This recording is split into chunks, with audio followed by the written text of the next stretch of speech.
नमस्कार दोस्तों, मैं प्रभाकर शुक्ला। जैसा कि आप सभी लोग देख रहे हैं कि हमारे देश में किसानों की स्थिति क्या है। मैंने एक बात लिखी थी कि सच को न झूठ, न तो झूठ को मैं सच लिखूं। आज मुझे ये वीडियो बनाना पड़ा, आज अपनी बात आप लोगों तक पहुंचानी पड़ी। कई मित्रों का आग्रह था, कई मित्रों का आदेश था कि किसान आंदोलनों में जो किसानों की स्थिति हुई है उस पर अपनी बात रखी जाए। मैंने 1-2 दिन से इस बात को देखा, पढ़ा, समझा, तब आज आप लोगों के बीच में आया हूं कि सच को न झूठ, न तो झूठ को मैं सच लिखूं। सच लिखने की एक आग रखता हूं मैं, वीर बलिदानियों के बलिदान को मैं लिखूं। शेखर सुभाष अशफाक लिखता हूं मैं, हिंद की विराट राष्ट्र धर्मिता को लिखता हूं। भारती की आन बान शान लिखता हूं मैं, खेतों में किसानों की दशाओं को मैं लिखता हूं। सीमा पे खड़ा हुआ जवान लिखता हूं मैं। दोस्तों, आज मेरे देश की स्थिति यह है, मैं भी किसान का बेटा हूं, आप भी किसान के बेटे हैं। हमारे देश की 90% आबादी किसान परिवार से बिलोंग करती है, चाहे वो शहर में भी रहते हों, लेकिन किसी न किसी किसान परिवार से संबंधित हैं। तो दोस्तों, इस स्थिति में जब हमारे देश का हर व्यक्ति कहीं न कहीं प्रत्यक्ष परोक्ष रूप से किसानों के ऊपर आश्रित है, तब यदि किसानों के साथ कोई दुर्व्यवहार होता है तो उस पर हमें और आपको अपनी बात रखने का अधिकार है।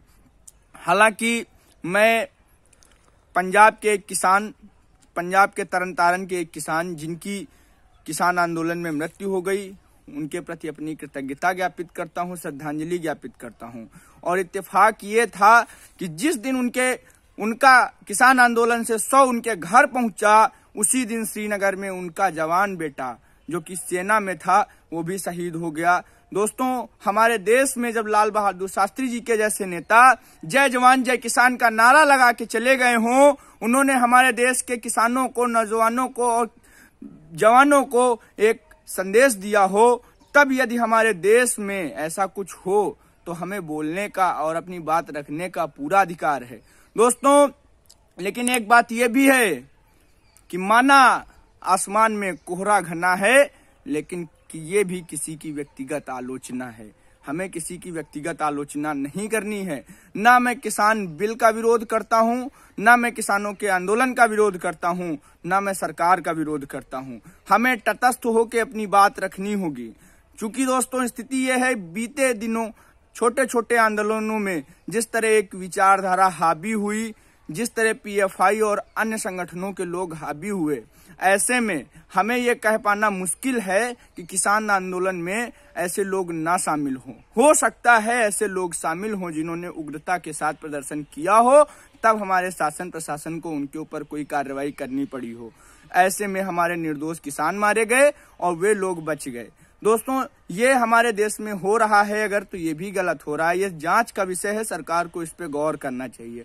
दोस्तों, किसान हमारे देश का जनक है।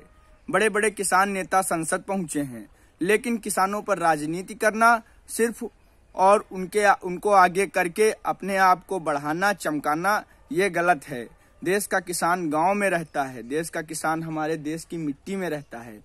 अगर हम और आप किसानों के लिए खड़े नहीं होंगे तो यकीन मानिए दोस्तों, हमारे देश का कोई भी व्यक्ति ऐसा नहीं है। हर व्यक्ति जो शहर में रहता है, हर व्यक्ति जो संपन्न है, हर व्यक्ति जो मिडिल क्लास या हाई क्लास में आता है, उस व्यक्ति का ये मानना है कि किसान सबसे छोटा है।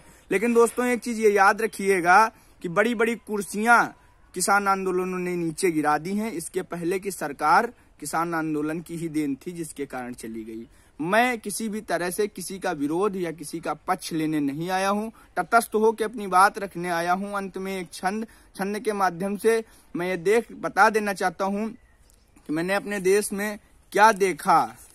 दोस्तों, कि आज अभी तत्कालिक छंद लिखा है कि देश की आजादी को पढ़ा तो ये था पाया कि, देश की आजादी को था पढ़ा तो ये पाया था कि और कुछ नहीं, बलिदान ही दिखा हमें क्या दिखा वहां पे कि देश की आजादी को था पढ़ा तो फिर पाया ये कि और कुछ नहीं, बलिदान ही दिखा हमें। विश्व के जो मानचित्र को था देखा तो फिर पाया, भारत हमारा ही महान था दिखा हमें, भारती की रक्षा है तो सीमा पर देखा तो फिर और कोई नहीं सिर्फ जवान ही दिखा हमें, खेतों में जो रात दिन एक कर रहा हो वो भारती का लाल बस किसान ही दिखा हमें। दोस्तों, मैं अपने किसान भाइयों को और अपने जैसा भी है बीच का रास्ता निकाल के उनकी मांग को स्वीकार किया जाए। हालांकि उन्हें दिल्ली आने की परमिशन मिल गई है, वे सब दिल्ली आ गए हैं अपनी बात रखने के लिए, लेकिन फिर भी इस तरह से किसी भी स्थिति में हमारे देश में किसान के साथ अगर कुछ गलत होता है तो वो उस पे हमारे आपके जैसे छोटे लोगों को, कलमकारों को अपनी बात रखने का पूरा अधिकार है। और यदि हम बात नहीं रखेंगे तो श्री शिवोम बंबर जी की पंक्तियां हैं कि या तो वत्सलन हवाओं का रुख मोड़ देंगे हम, या तो खुद के वाणी पुत्र कहना छोड़ देंगे हम, और जिस दिन लड़खड़ाएंगे सच लिखने से तो कागज को फाड़ देंगे कलम को तोड़ देंगे हम। दोस्तों, हम कलम के सिपाही हैं, सच को सच लिखना जानते हैं और सच को सच कहना जानते हैं। इन्हीं सब बातों के साथ भारत माता की जय। जय हिंद, जय भारत, जय जवान, जय किसान। धन्यवाद।